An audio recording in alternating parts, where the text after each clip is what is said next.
আসসালামু আলাইকুম। আমার কুকিং হাউজে সবাইকে স্বাগত। ডিম কারি রান্না করব। তো চলেন কিভাবে রান্না করলাম সেটা শেয়ার করি। তো প্রথমে তেল দিয়ে দিয়েছি এবং পেঁয়াজ কুচি দিয়েছি। পেঁয়াজটা একটু হালকা ভেজে নিয়েছি।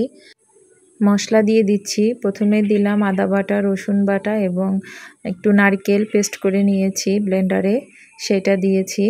তো মশলাটা ভালোভাবে আবার মিশিয়ে নিলাম।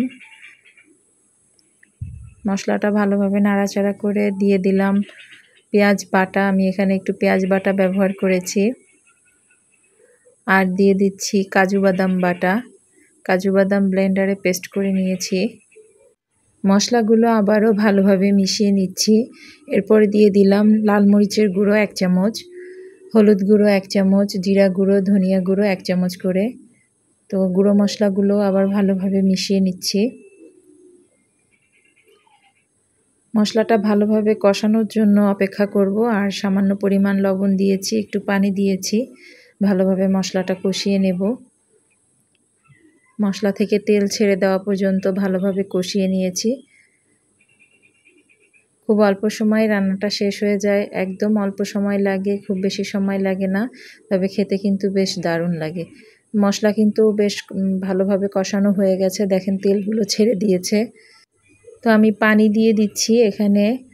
পানিটা ফুটে আসা পর্যন্ত অপেক্ষা করব। পানিটা ফুটে আসলে আমি ডিমগুলো একটা একটা করে ছেড়ে দিচ্ছি। সবগুলো ডিম আমি এভাবে ছেড়ে দিয়েছি এবং ঢাকনা দিয়ে 5 থেকে 10 মিনিট অপেক্ষা করেছি।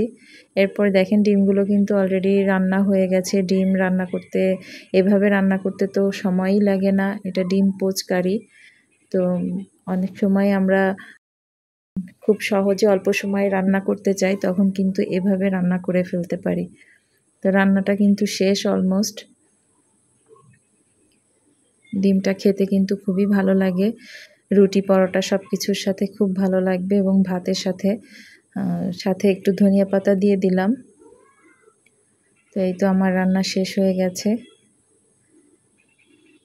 আশা করি সবার রান্নাটা ভালো লাগবে। রান্নার কালারটা দেখে নিশ্চয়ই বুঝতে পারছেন যে ডিমটা খেতে কতটা ভালো লাগবে। গরম ভাতের সাথে কিন্তু একদম জমে যাবে। তো আশা করি সবার রান্নাটা ভালো লাগবে। ভালো লাগলে অবশ্যই বাসায় তৈরি করবেন এবং আমাকে জানাবেন। আর আমার চ্যানেলটিকে অবশ্যই সাবস্ক্রাইব করবেন। ফেসবুক থেকে দেখে থাকলে অবশ্যই ফলো দিবেন, লাইক, কমেন্ট, শেয়ার করবেন। আশা করি সবাই ভালো থাকবেন। আল্লাহ হাফেজ।